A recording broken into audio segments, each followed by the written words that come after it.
Hello everybody, this is Iced Blood. Welcome back to Dark Souls 2.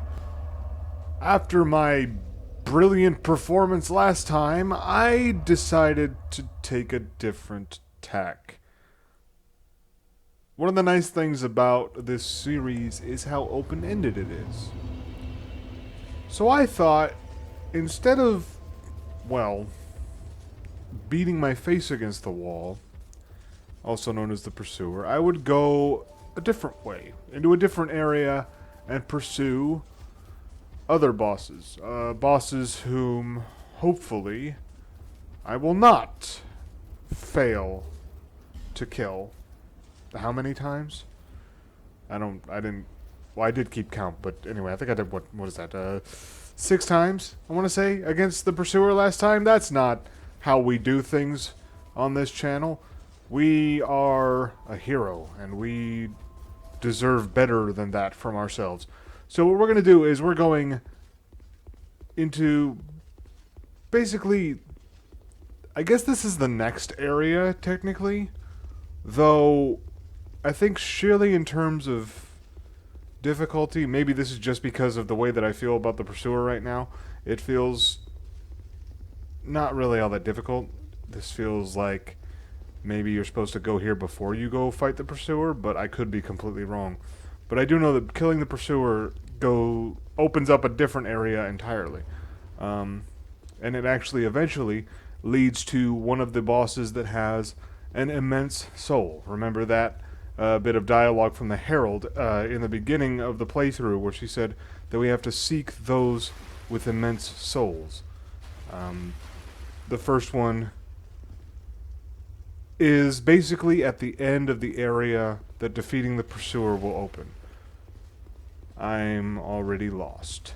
Okay, let's see. I think some of the stuff in this is really hard to see. Here we go. That's what it is. Okay. Here we go. Can you imagine actually being in a world like this? I'm sure we'd all like to think that we would be the lone adventurer, you know, finding these new areas and exploring and, you know, fighting off these horrendously misshapen creatures and things. My guess is that I would be one of those random merchants trying to claim a house for myself in Majula. I'd probably die very quickly, though. But here we go. This is Heide's Tower of Flame.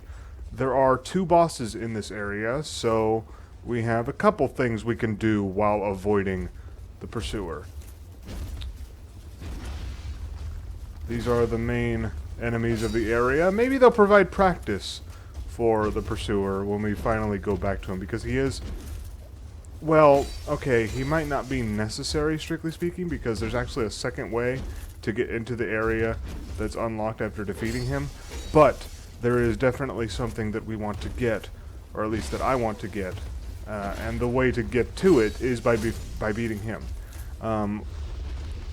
It's a set of armor, although primarily the most important part... Ooh, I don't think I've ever had that. Hold on, let's see what that is. The Old Knight Greatsword, let's see. An old undead greatsword, wielded by a warrior from a time so ancient that there exists no record of his endeavors. Has extremely low durability. Sometimes just as a thing falls to pieces, it unleashes its last flash of great power. Okay, well, we can't use it, but let's see what it looks like. Ooh, it's kind of cool. But yeah, you can definitely tell we're not suited to that weapon, because that took up a lot of stamina and it was a very slow hit. Let's sit here at this bonfire. So anyway, the important thing that we want to get hold of after beating the Pursuer is the first 100% physical block shield. The current shield that we're using right now only blocks about 90% or something like that of physical damage, which means that using it is helpful, but we still take damage even if we're blocking. The shield that we'll get by beating the Pursuer, we'll get to an area where we'll find it. It blocks 100% physical damage, which basically is what the tower shield, or not the tower shield, this isn't the tower shield, this is the kite shield.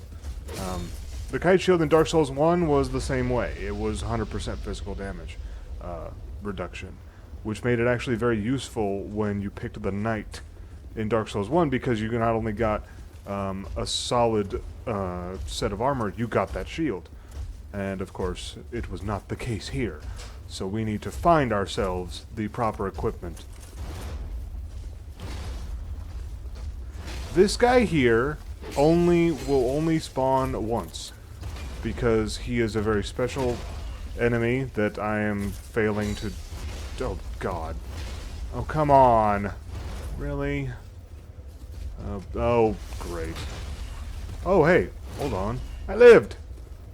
Okay, let's see. I need to... Okay.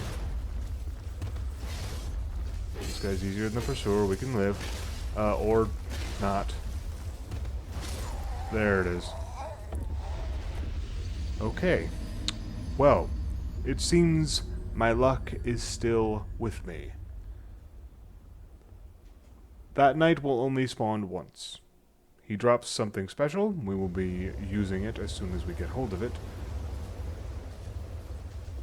But afterward, he will not spawn again. We won't have to deal with him.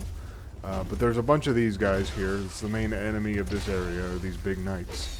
And we better get used to fighting them, because we're going to have to kill a bunch of them, or just flat out avoid them, to get to either of the bosses that are here. In order to fight those, we have to not do that. Oh my. Okay. Let's start taking this seriously. Phoenix Parma, huh? Oh. I wonder if we'll get hold of one of those. Okay, so... What's up with you, IB? Can you do this? Or are you too weak? No? No, you think you can handle it? Alright then. Let's use that shield. Some damage reduction's better than none, and apparently I can't roll and dodge right now. So let's just do things the normal way. Oh sure, now he can't hit me for crap. Okay, there. Not by the corner. Okay. Oh, he didn't take all my stamina that time. That was cool. Because, you know. Okay, here we go. There we go. That's better. Pale Stone. I think they drop a lot of those. Alright, so... Do I want to heal up? Yeah, let's do that. Let's just make sure. Let's not give him any, you know, handicaps or anything. We definitely want the item that he drops, so... Come over here where there's more room to play.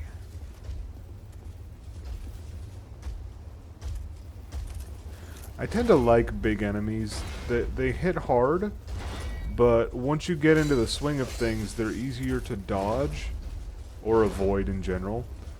And, whoa. That was interesting.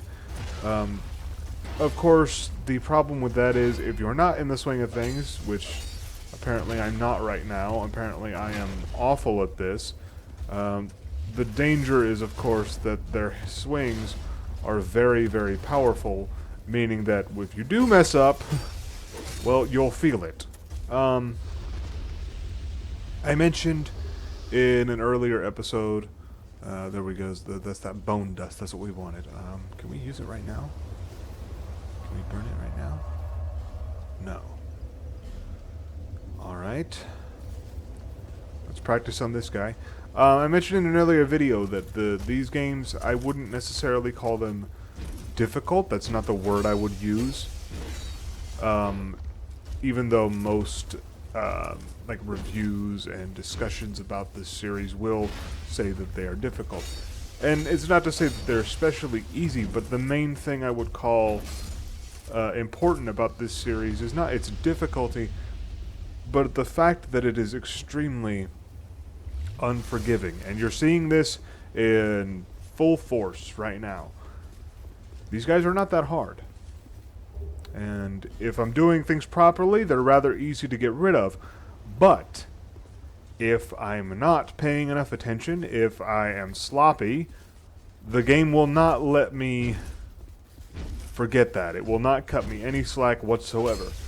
If you are not on your A game, if you don't bring your A game, you will die.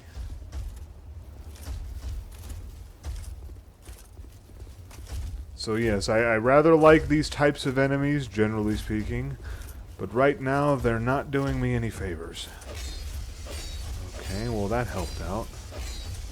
Can I... he blocked that one. Come on. Okay, here we go, okay. The nice thing about these guys is they give us 400 souls per kill. Oops. Oh, let's see what this is. What do we got? Lloyd's Talisman. That's useful for invasions, but other than that, I don't think we really need to take to make use of it. Let's hit this switch here. Look over in the background. See that circular platform? Watch this. There we go. That extra platform will prove useful later on. You will see. And here we have 3 more. So the trick to handling enemies like this, where there are multiples, is to try to single them out, one at a time. It would... Did he walk back? There he is. He just got trapped on the wall. Alright, so we want to separate these guys. Okay, so here we have another one without a shield, so this one will theoretically be easier to kill because he doesn't have any defense. He's purely offense, so we should be okay. But let's not count the chickens yet. Okay, 1, 2, and that. All right.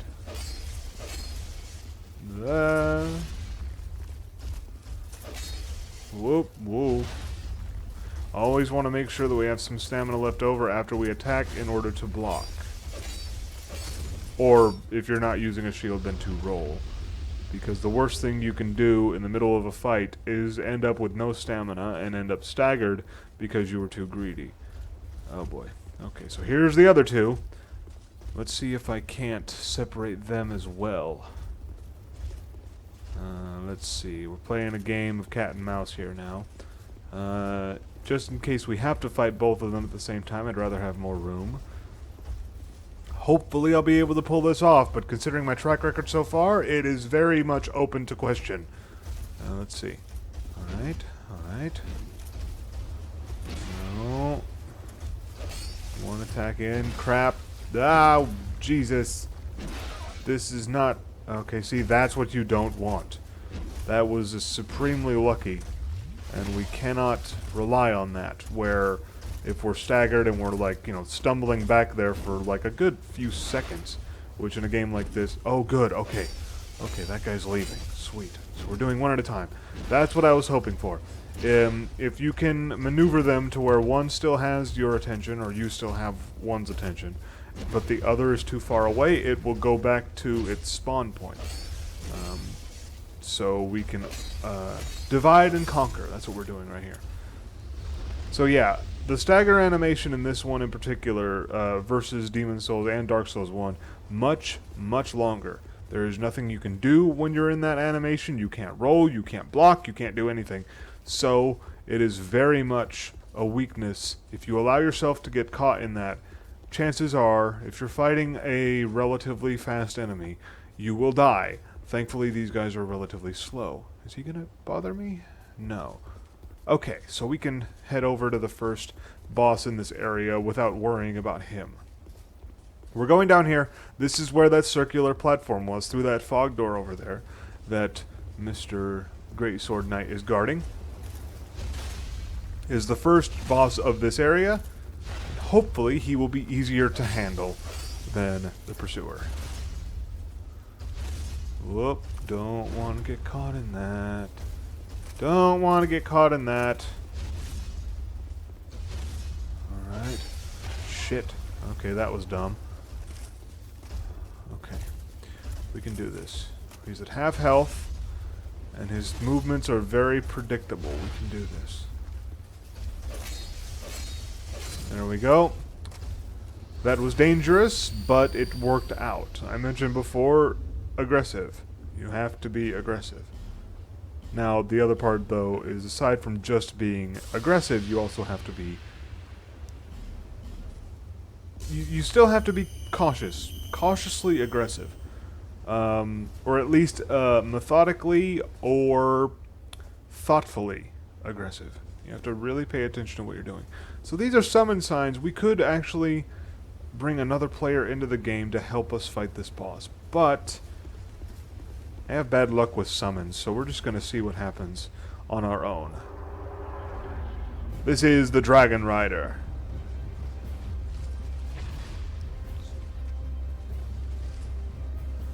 Thankfully, he does not have a dragon with him, but he does have a rather impressive halberd. So, the idea here is basically just duck and weave, duck and weave. It's made slightly more dangerous if you don't bother with that platform because, well, the arena you fight him in is much smaller. I believe anyway, or at least more dangerous, because I think without that platform, if you drop off this arena here, you drop into the water and you die. I think what we did was... I think we had basically a trough that we can fall into without actually dying, and I think there might be a stairway to get back up to keep fighting. So that's something that you could very easily miss because the game doesn't really broadcast the fact that it's there, that lever there. You know, it wasn't glowing or anything. We had no way of knowing that it was there other than just paying close attention. Now granted, it wasn't exactly hidden, but still we could have missed it very easily because there was that knight right there, and he could have been a very good distraction, and so we could have gone in here with a disadvantage. So Dragonrider, not that difficult. His attacks are pretty predictable. His shield can be a problem, but if you circle his back, you can largely stay out of harm's way and get a few hits in basically every round, shall we say, every sequence of attacks that he does. Eventually we will be able to grab his shield, which I did on my first playthrough, because the thing is, you'll notice that with every boss you will get their soul. Souls are obviously a big part of this, but boss souls in particular are very special. That could have ended horribly. Let's let the stamina go up again. There we go, okay. Each boss drops a soul, and we can turn in those souls at certain vendors throughout the game. We haven't found one yet, but we will. And you can trade in those boss souls for weapons or armor. And so that shield is something we can trade for his soul. And it's actually a very good shield. I might get it, I'm not sure yet. We will see how it goes. For now, though, I'm doing pretty well. There it is. Alright, there we go. Victory is ours. Dragonrider's soul is ours, and we have 14,000 souls. There we go. There we go. Now IB feels better, and so do I. So now that we've defeated the Dragonrider, a couple things are going to open up for us. Mostly, we can move forward through this area. Also, we get ourselves a new bonfire. But there's another boss in this area, one that I like very much, so next time we're going to do that. We're going to go fight the other boss in this area. That big room with the 3 knights, we went right, we're going to go left next time. But for now, we're going to use this bone dust to upgrade our Estus flask. It is strengthened, we'll get more health back with each use of the Estus flask. So that's going to be it for today's video. And like I said, next time we'll fight another boss. So, hope you enjoyed this episode, and I will see you next time. Bye-bye.